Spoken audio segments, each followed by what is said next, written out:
Bonjour, hallo. Parlons aujourd'hui de l'impératif.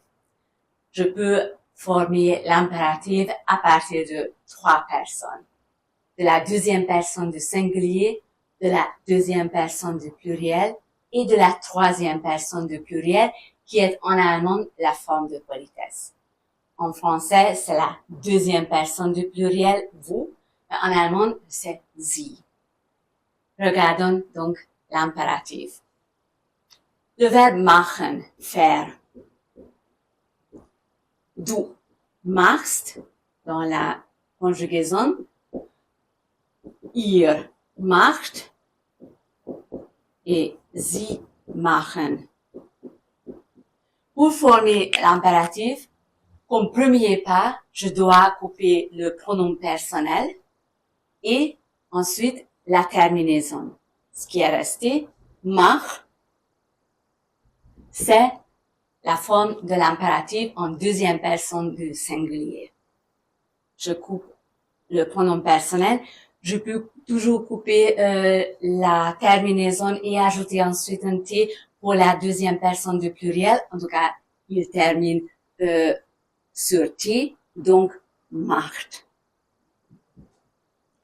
Et uniquement pour la forme de politesse, je ne coupe pas le pronom personnel ni la terminaison, mais pour montrer qu'il s'agit de la forme de politesse, je mets le pronom personnel après le verbe, donc machen Sie.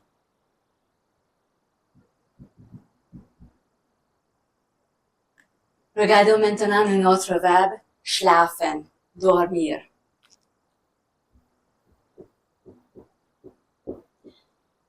En conjugaison, du schläfst, ihr schlaft et sie schlafen. Comme nous avons déjà dit, jamais de changement au pluriel. Donc, comme vous voyez, en deuxième personne du singulier, le verbe a obtenu les trémas, umlaut, qui ne sont pas en forme d'infinitive. Si la forme d'infinitive ne contient pas les trémas, je ne les garde pas pour l'impératif. Donc, notre premier pas était couper le pronom personnel, ensuite la terminaison, et je ne garde pas les trémas non plus, donc schlaf.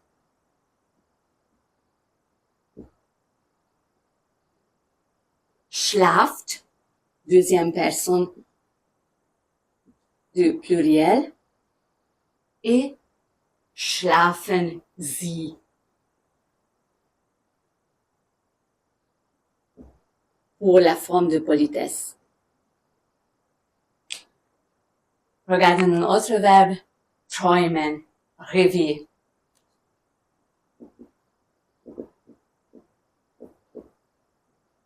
Dans la conjugaison, du träumst, ihr träumt et sie träumen. Dans ce cas-là, vous voyez que le verbe a gardé les trémas. Les trémas étaient déjà en forme de l'infinitif. Si les trémas sont en infinitif et en conjugaison, je les garde aussi pour l'impératif. Donc, la forme d'impératif en deuxième personne du singulier, träum, en deuxième du pluriel, träumt, et en forme de politesse, träumen Sie.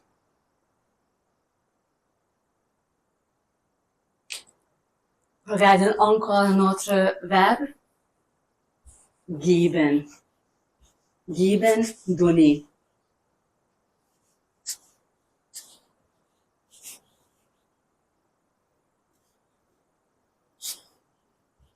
Dans la conjugaison, c'est du gibst, ihr gebt et sie geben. Dans la conjugaison, il y a un changement de voyelle. En allemand, on dit une Brechung. Si le verbe a ce changement de voyelle, on garde ce changement aussi pour l'impératif. Donc, la deuxième personne du singulier en impératif, gib. Deuxième du pluriel, gebt. Et en forme de politesse, geben sie. Pour terminer cette grammaire, regardons encore les deux auxiliaires en impératif. Haben et sein, ces deux auxiliaires qui ont toujours les formes irrégulières aussi ici en impératif. Donc, haben, en deuxième personne du singulier en conjugaison, du hast. La forme d'impératif n'a rien à voir avec cette forme, c'est hab. Deuxième du pluriel, habt, et la forme de politesse, haben sie. Regardons l'auxiliaire sein. Également irrégulier aussi en impératif. En conjugaison, on dit du bist. La forme d'impératif n'a rien à voir avec cette forme, c'est sei.